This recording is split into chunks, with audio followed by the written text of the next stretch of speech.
और आज इस शुभ अवसर पर मैं धन्यवाद दूंगा बीजासी के और आसपास के दो इलाके के पूरे नौजवानों का, किसानों का, कि वीर तेजाजी महाराज के आदर्श स्थापित करने का जो सपना लेके पूरे राजस्थान के अंदर मारवाड़ और शेखावाटी के नौजवानों ने बीड़ा उठाया है, उस कड़ी में बिंजासी से एक ऐतिहासिक शुरुआत हुई है। और इस तेजाजी महाराज के मंदिर के निर्माण के साथ ही मिशन 23 पूरा करने के अंदर एक बहुत बड़ा ऐतिहासिक कार्य आज यहाँ पे शुरू हुआ। वैसे तो तेजाजी महाराज ने 1000 साल पहले गायों को बचाने की लड़ाई लड़ी, लेकिन राजस्थान की विधानसभा और देश की लोकसभा के अंदर अगर तेजाजी महाराज के जयकारे के साथ इस किसान कौम को हमेशा आगे बढ़ाने का काम किया और पदों को ठोकर मार के जब भी देश के किसानों को आवश्यकता पड़ी तो नागौर के सांसद ने निस्वार्थ भाव से देश के जवानों के लिए और किसान के बेटों के लिए, जिस तरह वीर तेजाजी महाराज वचन के पक्के थे और वचन के खातिर उन्होंने अपने गौ माता की रक्षा भी करी 1000 साल पहले और वचन निभाने के लिए अपने प्राण न्योछावर कर दिए, उसी तरह हनुमान बेनीवाल ने भी किसान कौम के लिए पदों को ठोकर मार के जो वचन इस कौम को दिया था कि जब भी मेरी पार्टी की राष्ट्रीय लोकतांत्रिक पार्टी की आवश्यकता किसानों को और जवानों को पड़ेगी तो मैं हमेशा सड़क पे आपके साथ मिलूंगा। और भाइयों, मैं धन्यवाद दूंगा शेखावाटी की वीर भूमि को, जिन्होंने हमेशा आजादी के आंदोलन से लेके आज देश की सीमाएं अगर सुरक्षित है तो उसमें शेखावाटी के रणबांकुरों का, नौजवानों का बहुत बड़ा योगदान है। कारगिल की लड़ाई के अंदर जब 62, 65, 71 की लड़ाइयां तो हमें इसे याद नहीं, उस समय हम पैदा भी नहीं हुए थे, मैं तो। लेकिन भाइयों, कारगिल की लड़ाई के अंदर जब मैं राजस्थान विद्यालय का अध्यक्ष था तो उसके अगले साल कारगिल की लड़ाई शुरू हुई, सबसे पहले शहादत देने वाले जो किसान के बेटे थे वो शेखावाटी और नागौर की धरती के बेटे थे, जिन्होंने दुश्मनों को छक्के छुड़ा दिए। अमेरिका के अखबार के अंदर छपा था कि 20,000 फीट ऊंची पहाड़ियों पे 50 किलो गोला बारूद और हथियार लेके अगर कोई फौज लड़ सकती है तो हिंदुस्तान की जाट रेजिमेंट की फौज दुश्मन का मुकाबला कर सकती है। मेरी रगों में वही खून दौड़ रहा है जो इन यहाँ बैठे किसान के बेटों की रगों के अंदर दौड़ रहा है। भाइयों, मुझे बड़ा, जब लोकसभा के अंदर मैं देखता हूँ कि 400 से ज्यादा किसान पुत्र सांसद है और राज्यसभा के अंदर भी आधे से ज्यादा सांसद हमारे किसान के बेटे हैं, लेकिन जब कौम को आवश्यकता पड़ती है, किसान तकलीफ के अंदर है, तो मेरे भारतीय जनता पार्टी के सांसदों को मैं अलग से ये भी कहता हूँ कि तुम कम से कम मेरी तरह नहीं बोल पाओ तो हाथ जोड़ के ये तो कह दो कि मोदी जी हमें वापस गाँव में जाने लायक तो छोड़ दो, ये बिल वापस दो, ये तो कह दो। हमारी तो टिकट कट जाएगी, मैंने कहा टिकट तो तुम्हारी कटे कि नहीं कटे, लेकिन टिकट मिल भी जाएगी तो दोबारा तुम 24 के अंदर पहुंचने में बहुत जोर आएगा। किसान देख रहा है पूरे देश का कि इस आंदोलन में कौन कितना बलिदान दे रहा है। भाइयों, कांग्रेस के लोग विपक्षी भूमिका निभा रहे हैं, उनका तो हो हल्ला करने का काम है देश के अंदर, क्योंकि कांग्रेस तो विपक्ष है और विपक्ष का काम क्या रहता है? हो हल्ला करना और हल्ला गुल्ला करना। लेकिन देश में सत्ता को अगर किसी ने छोड़ा तो या तो अकाली दल ने किसान आंदोलन में ठोकर मारी इस सत्ता को, या आपके भाई की, आपकी खुद की। मुझे अच्छी तरह याद है कि सीकर के अंदर जब किसान रैली करी थी तो इस इलाके से कांग्रेस, भाजपा, कम्युनिस्ट पार्टी, 3 पार्टियों का दबदबा सीकर जिले के अंदर था, लेकिन आपने अपने भाई पे भरोसा किया। और जब रात को गांव के अंदर जाते थे तो माताएं बहनें कहती थी कि हनुमान भाया थारो साथ जैसे धोखा मत दीजिए। तो मैंने ये कहा था मैं पार्टी भी बनाऊंगा, किसानों का संपूर्ण कर्जा माफ कराऊंगा, फ्री बिजली की घोषणा भी कराऊंगा, टोल मुक्त राजस्थान भी होगा, बेरोजगारी भत्ता भी मिलेगा और किसान के बेटों को नौकरियां भी मिलेगी। और हनुमान बेनीवाल ने पार्टी का निर्माण किया आपके लिए, 57 उम्मीदवार लड़ाए और मेरे समाज के, मेरे भाइयों के मैं कहने से कभी नहीं डरता कि अगर मैं चाहता मेरी पार्टी आगे बढ़े तो मेरे समाज के विधायक राजस्थान में कम हो जाते। मैंने मेरे समाज के विधायकों की और किसान के और बेटों की चिंता करी, इससे संख्या बढ़ गई और जो बदमाशी करते थे उनकी संख्या राजस्थान में एकदम से घटा दी। उसमें हनुमान बेनीवाल की बहुत बड़ी भूमिका राजस्थान। भाइयों, सत्ता को अकाली दल के बाद जब देश का जवान किसान सोशल मीडिया पे मेरे छोटे भाई कमेंट कर रहे थे, हनुमान जी आप एनडीए छोड़ दो, और मैंने किसी को घर में पूछ के एनडीए नहीं छोड़ी, आपके भरोसे पे एनडीए को ठोकर मारी, खाली को छोड़ के सड़क पे आपके साथ बैठा। सांसद तो और भी होंगे, कई लोग तो बयान देके अपना पल्ला झाड़ लेते, लेकिन शाहजहांपुर बॉर्डर पे दिल्ली जयपुर का हाईवे कभी जाम नहीं हुआ 70 साल के अंदर, लेकिन राष्ट्रीय लोकतांत्रिक पार्टी की हुंकार ने, आपके भाई हनुमान की हुंकार ने उस हाईवे को जाम कर दिया और 4 दिन से ज्यादा समय से वहां आरएलपी पार्टी के नौजवान उस बॉर्डर को रोके बैठे। मैंने पहले ही दिन से कहा था कि मैं पार्टी के झंडे के साथ देश में इस आंदोलन को समर्थन कर रहा हूं और मैं कोई अलग से बात नहीं कर रहा हूं। हमारी शुरुआत नौजवानों की हुई, सबने हमने बात की और बात करके तय किया कि हम राजस्थान के बॉर्डर को रोकेंगे।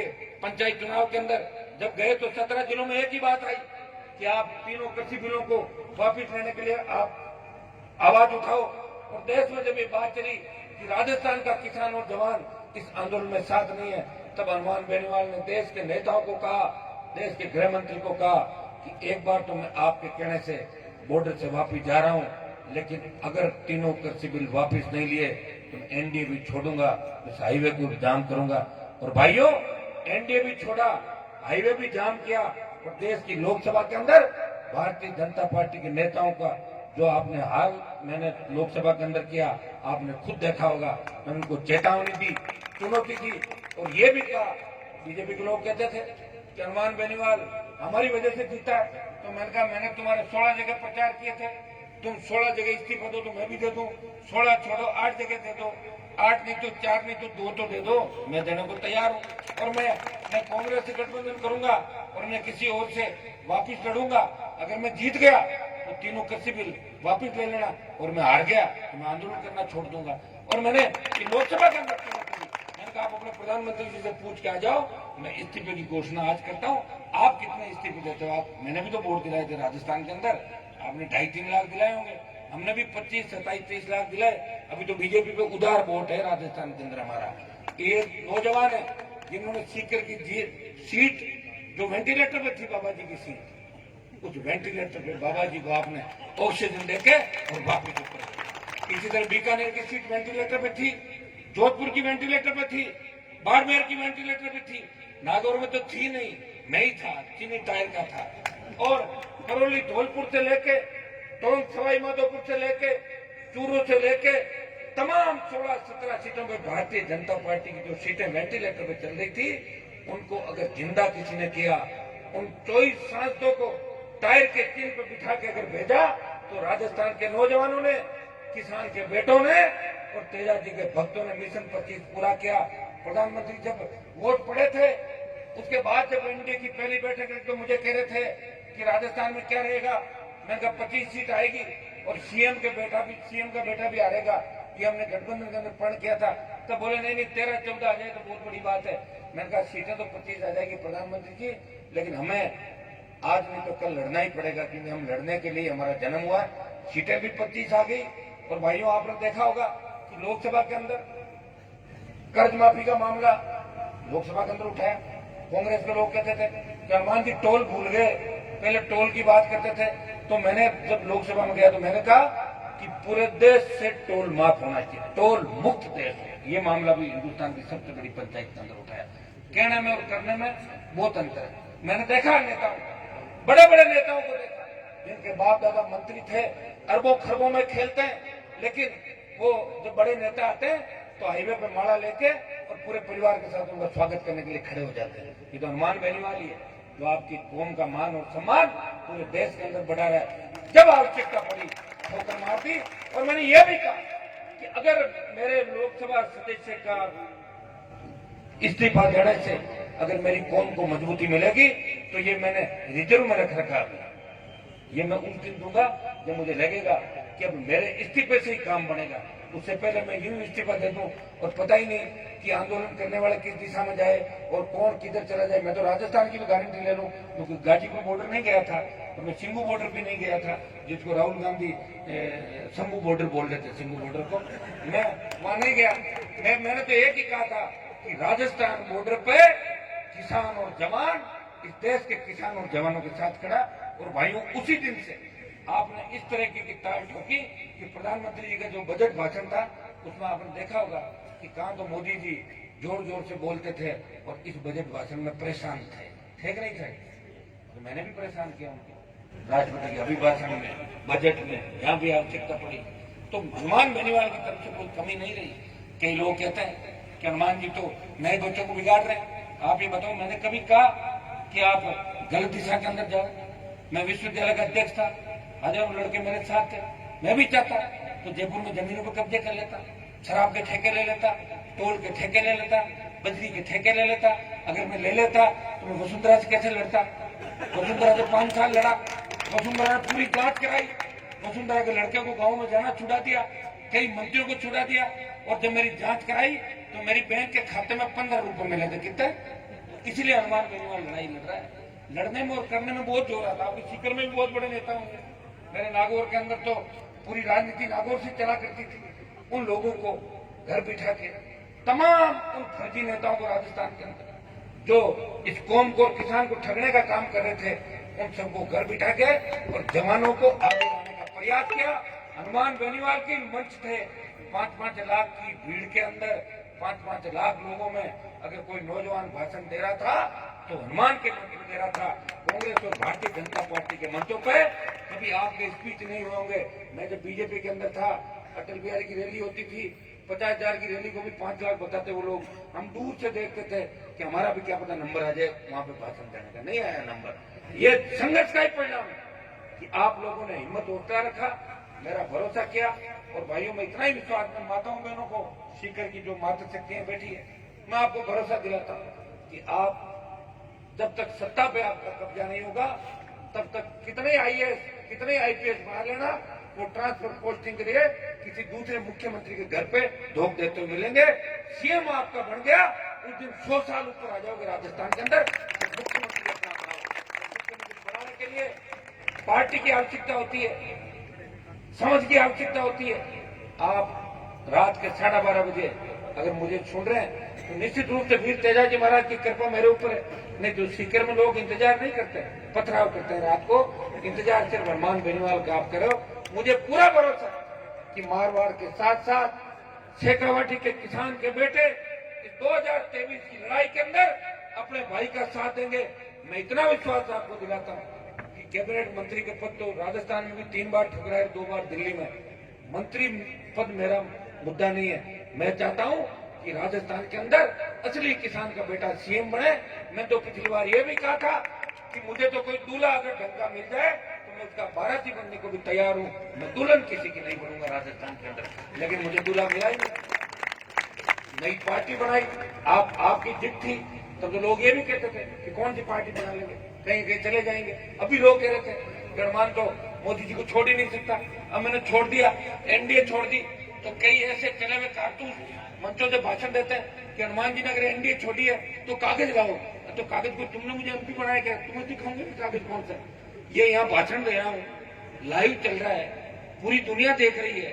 लोकसभा में आपने देखा, मैंने 1 लाख लोगों के बीच एनडीए छोड़ी, फिर भी मेरे विरोधी जिनके 3,000, 5,000 या 8,000 वोट आते हैं, वो ये कहते हैं कि हनुमान जी ने अभी एनडीए नहीं छोड़ी, वो हमें सबूत दे।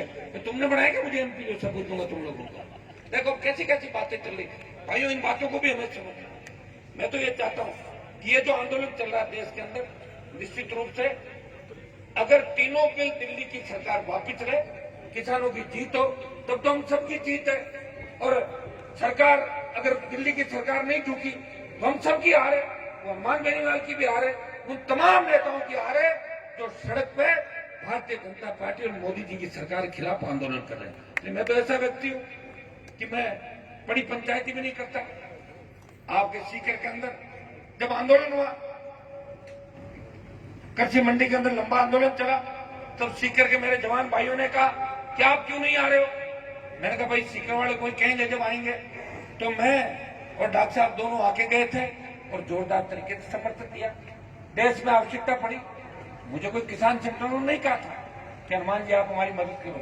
मैं किसान का बेटा हूं, मेरी रगों में असली किसान और जाट का खून बह रहा है। आपकी भावनाएं थी देश में जवानों की, हरियाणा, उत्तर प्रदेश, दिल्ली, पंजाब, राजस्थान, हर कोई कह रहा था कि हनुमान जी आप एनडीए छोड़ो, आप साथ दो तो अपने आप मोदी जी किसानों के तीनों बिल वापिस लेंगे। और मैंने आपके कहने से अपना पॉलिटिकल जो कैरियर है, भाइयों कैरियर वैसे सब आप लोग बढ़ाते हो और आप ही बिगाड़ते हो, तो मेरा कैरियर मैंने हमेशा आपको कहा कि मैं दिल से राजनीति करता हूं, दिमाग से नहीं करता। और जब आपकी इच्छा थी तो हनुमान बेनीवाल सत्ता छोड़ के सड़क पे आ गया। सत्ता कोई नहीं छोड़ता, लोग तो अपनी फॉर्च्यूनर की अगली सीट भी किसी को नहीं देते। देते हैं क्या? देखा है कि किसी को देते हुए? मैंने तो सत्ता एक बार, दो बार, तीन बार, चार बार छोड़ी।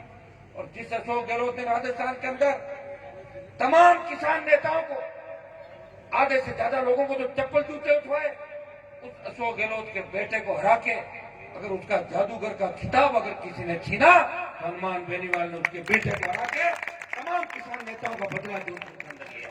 देखो, बदला लेने का काम मेरे ऊपर आ गया, ये तो मैंने देख लिया कि मजे तो लोग ले गए। आरक्षण आंदोलन था, तब भी तकलीफ में हम थे, हमारी सीटें छीन गई, उठाई गिरे आगे, जीत के चले गए और संघर्ष हमारे खाते में आ गया। और लोग दिन में, मेरे तो ऐसे ऐसे लोग मैंने देखे जो 48 घंटे में 3-3 पार्टियां लोगों ने बदली, वो भी बड़े बड़े भाषण देते हैं, लोग उनका भी स्वागत करते हैं। खैर ये कोई राजनीतिक मंच नहीं है, लेकिन मैं इतना ही कहना चाहूंगा कि अगर राजस्थान के अंदर हमें बचना है, अगर देश के अंदर आप चाहते हो कि हमारे लोगों का वजूद बढ़े, उत्तर प्रदेश में आपका मुख्यमंत्री नहीं बनेगा, भूल जाओ आप इस बात को। हरियाणा भी हाथ से चला गया, दिल्ली भी चला गया, अब सिर्फ राजस्थान है। सब एक हो जाओ, शेड्यूल कास्ट, जाट, गुजर, मीणा, यादव, तमाम जातियों को साथ ले लो, तभी इसके अंदर 100 से ज्यादा सीटें आपकी आएगी।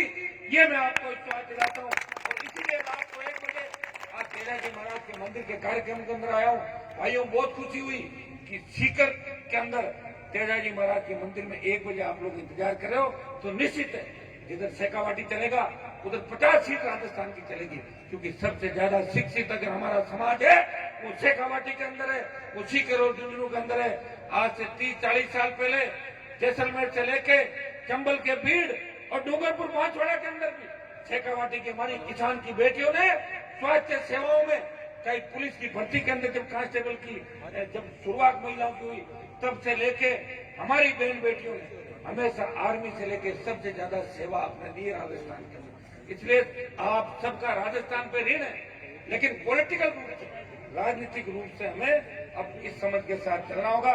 मैं तो आपको विश्वास दिलाता हूँ, पिछली बार भी मैं कहता था कि बाड़मेर से चिंगारी उठी है तो ज्वालामुखी रात जयपुर के अंदर बनेगी।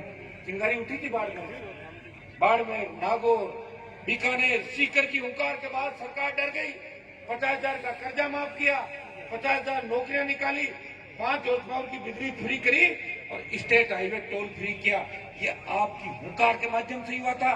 और अब जब अशोक गहलोत को लगा कि ये तो फिर मामले उठाएंगे, तो जो फ्री बिजली का मामला वापस लिया था, तो बजट के अंदर घोषणा कर दी कि 12,000 रुपए हम देंगे। लेकिन भाई 12,000 से मानने वाले नहीं है। मुफ्त बिजली का आंदोलन, तीनों देश के जो कृषि बिल है, काले कानून दिल्ली की सरकार वापस ले, फ्री बिजली, टोल मुक्त राजस्थान, बेरोजगारी भत्ता, संविदा कर्मियों को हमारे नियमित करे और जितनी भी नौकरियां 4 लाख खाली पदों भरे, इसको लेके खेत के सिंचाई का पानी मिले, इसको लेके बड़ा आंदोलन हम जल्दी शुरू करेंगे।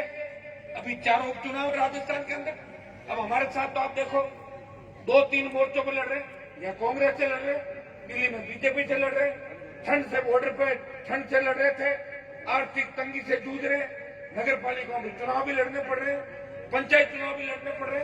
अगर नहीं लड़ेंगे तो विरोधी कह देंगे क्या वह आरएलपी का क्या सिमट गई क्या राष्ट्रीय लोकतांत्रिक पार्टी, वो भी लड़ने पड़ रहे। अब उपचुनाव आ गए, उपचुनाव लड़ने पड़ेंगे कि नहीं पड़ेंगे? उपचुनाव लड़ने पड़ेंगे। और मैं आपको विश्वास दिलाता हूँ, मैं जिस तरह आप लोग मेरी चिंता करते हो, मेरी माताएं मैंने बैठी है, मेरे बच्चे जब तक मैं घर नहीं गया था कई बार 10-10, 15-15 दिन तक छोटे वो इंतजार करते पापा घर कब आओगे। लेकिन मैं चाहता हूं कि मेरे भाइयों की सत्ता में एक बार आपका कब्जा हो जाए। भाइयों, एक बार सत्ता अगर आपकी आ गई फिर आराम से फुटबॉल खेलना आपका मन हो जाए कि जैसलमेर के किले में गोल करना है वहां कर देना, और मन हो जाए कि वसुंधरा के महल में करेंगे तो उधर गोल कर देना, कोई रोकने वाला वैसे तो वसुंधरा तो आपकी है, छोड़ के चली गई थी, पहले तो आपकी थी, पहले तो आपके साथ ही खाए थे, लेकिन बेचारे जाट को छोड़ के चली गई। उसकी तो चिंता मैंने बहुत जाहिर की, उनसे मिलके हमने कहा कि आप आओ प्रयास के। वो इतना डरा हुआ था वसुंधरा से, उसने बोला मैं तो नाम ही नहीं लूंगा वापिस जाने का। मुझे तो उस समय बाहर से गुंडे बुल्लो के रात को भगाया था महल से। तो क्या छोड़ो उसका, ये काट की हांडी राजस्थान में 1 बार 2 बार 4 बार 6 बार चल गई, 22 साल हो गए। गहलोत वसुंधरा गठबंधन आपने देखा, परसों बजट जब पेश हो रहा था तो अशोक गहलोत ने वसुंधरा जी का कितना बार नाम लिया, बताओ कि आपने वसुंधरा जी का ध्यान नहीं रखा। मतलब बीजेपी वालों को ये कह रहे हैं कि आपने ध्यान नहीं रखा। अरे पता ही नहीं चल रहा पक्ष विपक्ष कौन सा राजस्थान। तो यहाँ भी आप देख लो, एक बार इसको जिता दो हरा दो, जिता दो हरा दो, ऐसे तो जिंदगी पूरी हो जाएगी। मेरे ऊपर कई लोग कहते हैं आप क्या कर लोगे, 3 सीट आई है, 8, 7, 10 आ जाएगी, 250 आएगी बीजेपी की। मैंने कहता है 250 आए और चाहे 180 आए, हनुमान बेनीवाल लड़ाई लड़ेगा राजस्थान को बचाने के लिए। और भाइयों, इतना भरोसा आपको दिलाता हूँ कि मैं आपको धोखा नहीं दूंगा। मैं चाहता हूँ कि सत्ता के शिखर पे आप लोग बैठे। अभी कई तरह की बातें आपके सामने आएगी, अभी कई तरह की जो दिल्ली से राजस्थान में जो राजनीति चल रही है, देश में जो आंदोलन चल रहा है, आप इसके कई स्वरूप देखोगे। लेकिन मैं आपको भरोसा दिलाता हूँ कि देश के किसान आंदोलन को कमजोर नहीं पड़ने देंगे। राजस्थान के अंदर भी इसी तरह राजस्थान का किसान जवान, बाकी हमारे जितने भी छोटे भाई हरियाणा, पंजाब, वेस्टर्न यूपी के किसान जो आंदोलित है, उनका साथ हर समय हम देते रहेंगे। एक बार थोड़ा सा ये समय निकल जाए, आप लोग भी फ्री हो जाओ। इस सीकर के अंदर तो आपने रैली करी थी किसान आंदोलन के समर्थन में, रैलियां हो भी रही है, बड़ी रैलियां करने का प्रोग्राम भी। जल्दी आप सब जो यहाँ बैठे हैं सबसे बात करके, राष्ट्रीय लोकतांत्रिक पार्टी के नौजवानों से बात करके इसका भी हम काम करेंगे। एक डिमांड थी इस रोड की, पिंजासी से पुणे टू 5 किलोमीटर, 5 किलोमीटर 6, 10 जितनी भी है।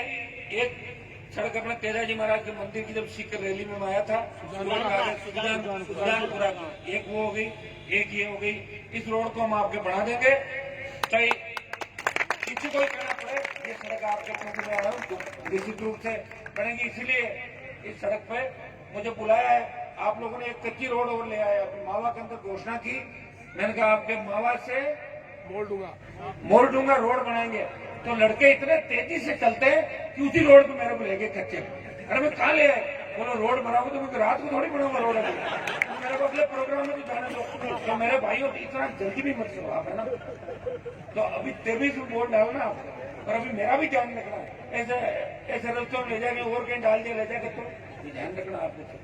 लेकिन आपकी फुर्ती और जो जोश है और जो जज्बा है, मुझे कई लोग कहते हैं कि साहब आपकी सोशल मीडिया की टीम बहुत अच्छी है। मैंने कहा मैंने खुद थोड़ी बनाई, बच्चे अपने आप ही लड़ रहे हैं। जिस तरह मैं तेजाजी महाराज के आशीर्वाद से अपने आप ही लड़ रहा हूँ। कई लोग मुझे कहते हैं कि जो आप फैसले लेते हो किसको पूछते हो। मैंने कहा मैं तो किसी को नहीं पूछता हूँ, लोगों का मूड देख लेता हूँ, इनका मूड क्या है, उस हिसाब का फैसला लेता हूँ। जिस दिन मैंने एनडीए छोड़ा था, ये मंच पे बैठे ज्यादातर लोग मेरे साथ थे, इनको पूछो कि नहीं पता था कि मैं छोड़ूंगा, मैंने नहीं था ना। कितना बड़ा निर्णय भी कोई आदमी ले सकता। भाई मैं नहीं छोड़ता तो ज्यादा से ज्यादा आप क्या करते, 10 दिन मेरे को गालियां देते थे सोशल मीडिया, बोर्ड क्या करते मेरा। अगर मैं एनडीए नहीं छोड़ता, 10 दिन सोशल मीडिया पे मुझे गालियां देते तो दूसरे नेता मुझे वही तो करते हैं। और मैं मंत्री बन जाता दिल्ली के अंदर, मैं मंत्री बन के आता, खूब लोगों ने नारे लगवाता, उसके बाद लोग भूल जाते। यही हुआ नहीं हुआ देश के अंदर, याद रखा है क्या किसी ने। भारतीय जनता पार्टी ने भारी भ्रष्टाचार किया, गहलोत ने कहा जांच कराऊंगा, हुई क्या जांच किसी की, गहलोत ने किया, वसुंधरा आ गई, उससे पहले दूसरे आ गए, तीसरे आ गए, चौथे आ गए। 70 साल इस राजस्थान को रसातल के अंदर डुबो दिया, कोई राजस्थान की सुनने वाला नहीं है। मैं आपको विश्वास दिलाता हूं, अगर हम सत्ता के अंदर आए, अब की बार वैसे रिमोट कंट्रोल हमारे हाथ में रह सकता था, 99 में कांग्रेस थी और भारतीय जनता पार्टी 72-73 की थी, लेकिन मैंने चिंता की, मेरे भाइयों की चिंता करी, मैंने चिंता बदमाशों की करी कि बदमाश विधानसभा में नहीं आने चाहिए, मेरे भाई ज्यादा आने चाहिए, इसलिए 3 पे रह गया। हमारी फाइनेंशियल स्थिति भी 0 थी, कई सीटें तो हमारी 50,000 से ज्यादा वोट लेकर 8-7 सीट पैसों की वजह से आ गई। आप जानते हो कि राजनीति के अंदर फाइनेंस की बहुत बड़ी ताकत है, लेकिन हनुमान बेनीवाल दूसरी पार्टियों की तरह 10-10 रुपए और 50-50 रुपए चंदा नहीं मांगता राजस्थान में। मैं किस हिम्मत और हौसले से लड़ रहा हूँ, इसके बारे में कभी विचार करना कि व्यक्ति किन परिस्थितियों से गुजरा है। विश्वविद्यालय के अध्यक्ष रहने के बाद लगातार जो 20 साल का संघर्ष है, इसमें कई लोग मंच पे बैठे हैं, ये जानते हैं। विजयपाल जब मैं अध्यक्ष था तब इसने मुझे बुलाया था, उसके बाद कल्याण कॉलेज के अंदर से एक आध बार आने का कार्यक्रम रहा, मेरा मुझे नहीं पता, लेकिन शेखावाटी के नौजवानों ने, जब मैं विश्वविद्यालय के अंदर राजनीति करता था तब नागौर के बच्चों की तो संख्या बहुत कम थी, पूरे 72 वोट थे नागौर जिले के, और सबसे ज्यादा वोट थे सीकर झुंझुनू के। और आप सबने अपने भाई को एक बार चुनाव हार गया था, दोबारा यूनिवर्सिटी का अध्यक्ष बनाया, लॉ कॉलेज का अध्यक्ष बनाया, और वो ऋण आपका मेरे ऊपर है, और मैं आपको विश्वास दिलाता हूँ वो ऋण उतारूंगा। शेखावाटी का झंडा भी हमेशा राजस्थान के अंदर ऊंचा रहेगा, ये मैं विश्वास आपको दिलाता हूँ।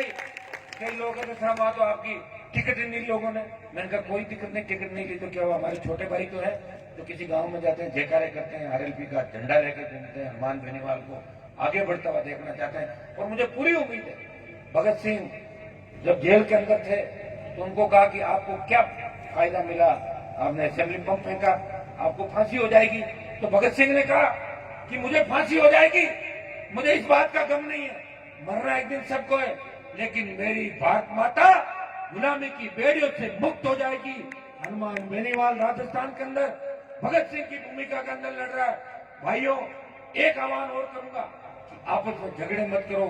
अखबार पलटते ही जो आपसी झगड़ा होता है, फायरिंग की घटना, मर्डर की घटना, जान से मारने का प्रयास, ये सबसे ज्यादा हमारे लोग कर रहे हैं। हमें इस बात को समझना होगा, इससे कोई आगे नहीं बढ़ा है। आपस के अंदर गुटों में मत बटे रहो, अपना अपना काम करो, और लड़ाई भी करनी हो तो बातों की करो, और हाथों की और पिस्तौल गोली और चाकू की लड़ाई मत करो जैसे दूसरे लोग लड़ते हैं।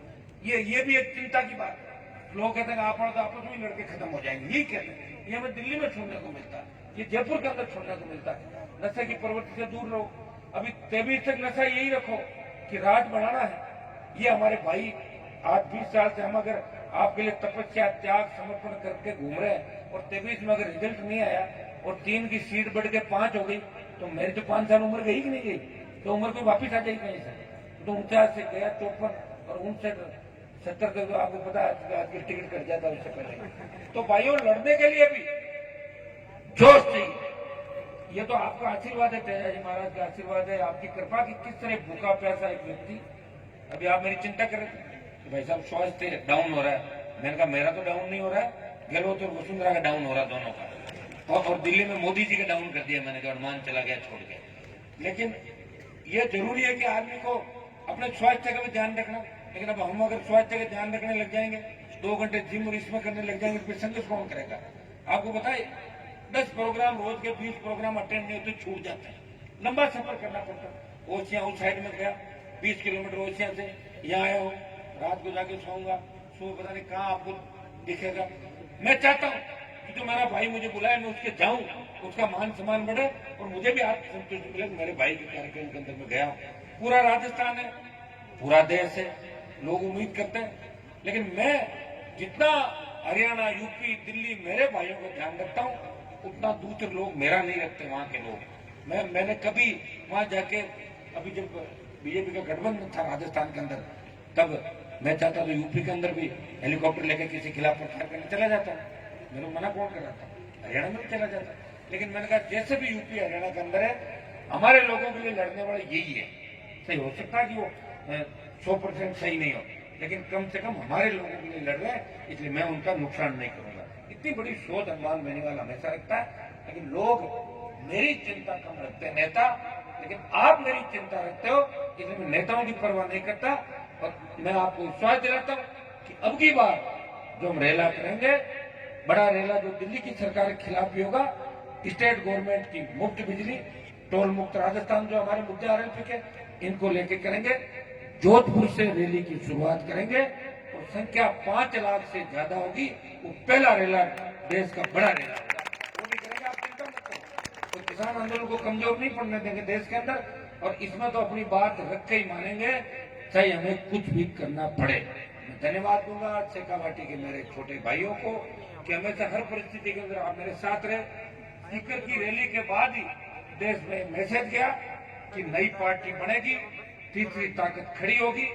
बाड़मेर से लेकर धौलपुर और डूंगरपुर से लेकर गंगानगर तक शेखावाटी के अंदर वीर तेजाजी महाराज का जयकारा जिस तरह लग रहा है, जिस तरह तेजाजी के जयकारे के साथ आप एक मंच में एकजुट हो जाते हो, कांग्रेस, भाजपा, आरएलपी, तमाम पार्टियां एक मंच पर एक जगह आ जाती है, उससे लग रहा है कि 23 में आपका मिशन पूरा होने से कोई नहीं रोक सकता। 36 कौम मिलकर नया राजस्थान बनाएगी, नई सरकार बनाएगी। मैं एक ही आह्वान आपको करूंगा कि आजाद, जब राजस्थान देश आजाद हुआ और 52 के चुनाव थे, उस समय दूसरी जातियां, पुराने बुजुर्ग बताते कि अरमान जी, हम सबसे ज्यादा भरोसा आपकी जाति पे करते थे, क्योंकि जागीरदारों के खिलाफ और अंग्रेजों के खिलाफ बड़ी लड़ाई आपकी जाति ने लड़ी, और शेड्यूल कास्ट के भाइयों से लेके दूसरे ओबीसी के भाइयों को अगर पहला वोट का अधिकार दिलाया और अंगुली पकड़ के बूथ तक अगर ले गए तो आपके समाज के लोग ले गए। इसलिए आपके समाज ने वो लड़ाइयां लड़ी है, तो मगर वो तो लड़ी है। अब आप लोग हमारा साथ क्यों नहीं देते? बोले आपने लड़ना छोड़ दिया और आपके नेताओं ने भी लड़ना छोड़ दिया। इसीलिए हमने हमारे अलग अलग समाज के अलग अलग नेता और अलग अलग सम्मेलन चालू कर दिए। भाई मैं विश्वास दिलाता हूँ कि वापिस लड़ना शुरू करो। तमाम शोषित पीड़ित तबका आपके साथ खड़ा हो जाएगा, अच्छे लोग आपके साथ खड़े हो जाएंगे।